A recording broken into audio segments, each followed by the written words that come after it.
Hey, what's up, everybody? It's your boy, St. Vinny the Kid here. Hey, this is my first release of our new segment that we're starting called Pup Tails. And it's basically just me recapping some of my, stories that I've gathered along the way. Now, for anyone who knows me, knows that I have been very passionate about the animal industry, specifically dogs, and have worked professionally with dogs for almost 20 years now. I've done everything from grooming, training to doggy daycare, and even above and beyond that. One of my favorite stories, though, is I had just started training with a master trainer, and I had a coworker reach out to me. She had had a friend who was having some issues with his dog and wanted to know if I might be able to, give some suggestions on how to help. And of course, I'm always willing to help. So I said, please pass along my number, and if he wants to reach out, he's more than welcome to. So I'm in the drive-through at a Taco Bell, and I get a phone call, and the line isn't moving very long. So I said, "Hey, I've got a minute to chat. Let me know what's going on." So he kind of reveals to me that he's got a dog who he loves. Him and this dog have bonded, and they were inseparable. Now, he introduces his girlfriend into the household. She moves in, and that is where we start to see some trouble. The girlfriend and the dog are not getting along. She's having a really hard time controlling him, and the dog is showing some signs of separation anxiety. So I just kind of listened to the rundown of what the behavior is like, what the environment is like, and he's going through everything, and I hear a couple of things that stand out to me, and I say, "Look, man, like, how important is it for you to make this work?" And he got real quiet, and he goes, "My girlfriend said if I don't figure out what to do with this dog, she's going to leave me." And it's come down to me or the dog.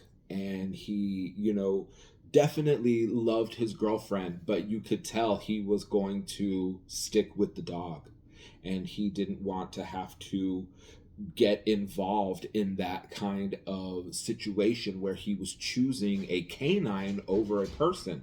But that was where the story was kind of leading us to go. So I said, "Hey, dude, I understand. Like, let's figure out what we can do to make this work." So as he's telling me the stories of what's going on between his dog and his girlfriend, it sounds like the dog has really bad separation anxiety. So I said, "Here's the first thing that we're going to do. Take a pair of your work socks, socks that you go to the gym in, socks that you work in all day, or just take a pair of socks and wear them 2 or 3 days in a row. We really want to embed your scent in those socks. Once you've got those socks worn out, I'm going to have you cut the toes off of those socks. And what you're going to do is you're going to take that sock and you're going to string it around the dog's collar. The purpose of this is to keep your scent as close to that dog as possible. Because when dogs have a fear of separation or abandonment, having their owner's scent right next to them calms them down. It's almost like you've never left. And that was one of the first things I was going to have him do. Keep his scent next to that dog as much as possible. If he's got a kennel, take a sweatshirt that you've been working out in, put it in the kennel. The next thing he was saying was that the dog was, kind of, not aggressive, but not easy to deal with. And was challenging the girlfriend on putting him in the kennel, getting the leash and collar on, or just behaving. So I said, "That sounds like that dog has a lot of energy. What is his exercise routine like?" And, he kind of got quiet on the phone and was like, "We really don't, do a ton of exercise." I said, "Wait a minute, what was that?" I said, "He doesn't get a ton of exercise?" "Well, that's the next thing we're going to change." I said, "Look, I'm not asking you to get up at 5 in the morning and take this dog for a 2-hour jog.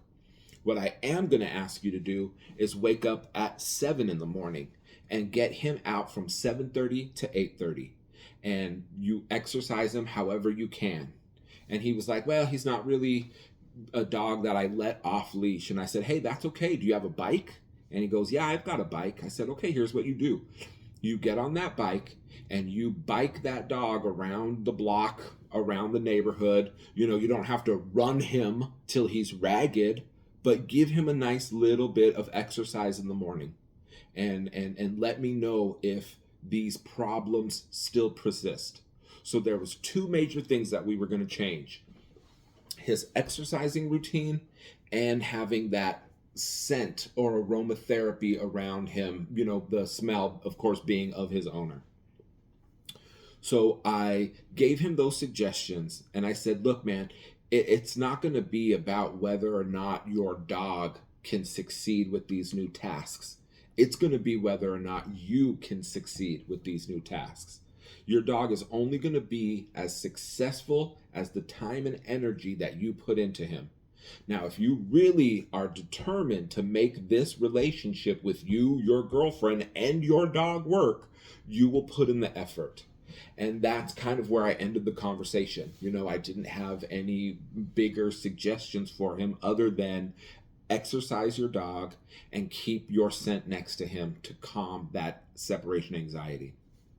So that was kind of the end of the phone call. I got my Taco Bell. I was all happy with my little Mexican pizza and my chalupa and went about my business.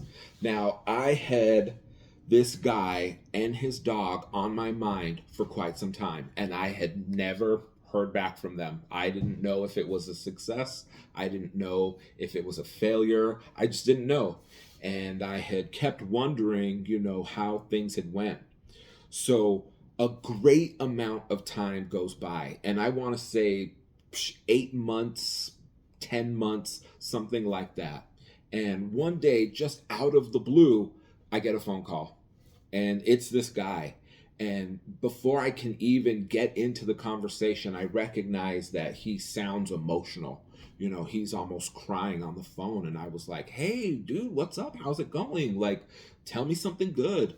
And he was, you know, really taken back and emotional when he reached out to me on the phone. And he just said, hey, man, I want to thank you so much. He was like, I'm sorry I don't have the funds to, you know, show my appreciation with some cash, but I have a new dog, and my girlfriend and my relationship and the relationship that we have with this dog has never been better.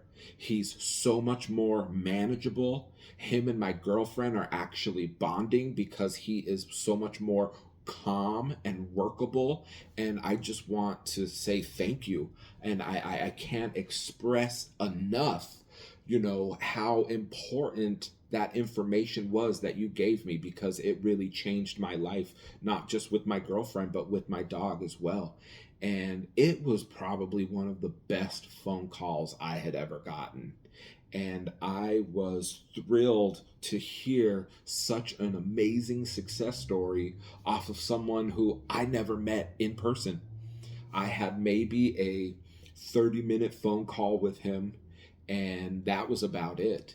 So for him to reach back out to me and just be so appreciative and grateful of just those few life-changing tips that I was able to deliver his way really means the world to me. And I just hope that that gentleman and that dog and that girlfriend are still together, are still happy and healthy. And it really makes me want to continue doing things like this. And I want to just point out that the real kind of takeaway from this story is the smallest amount of effort can go a long, long way.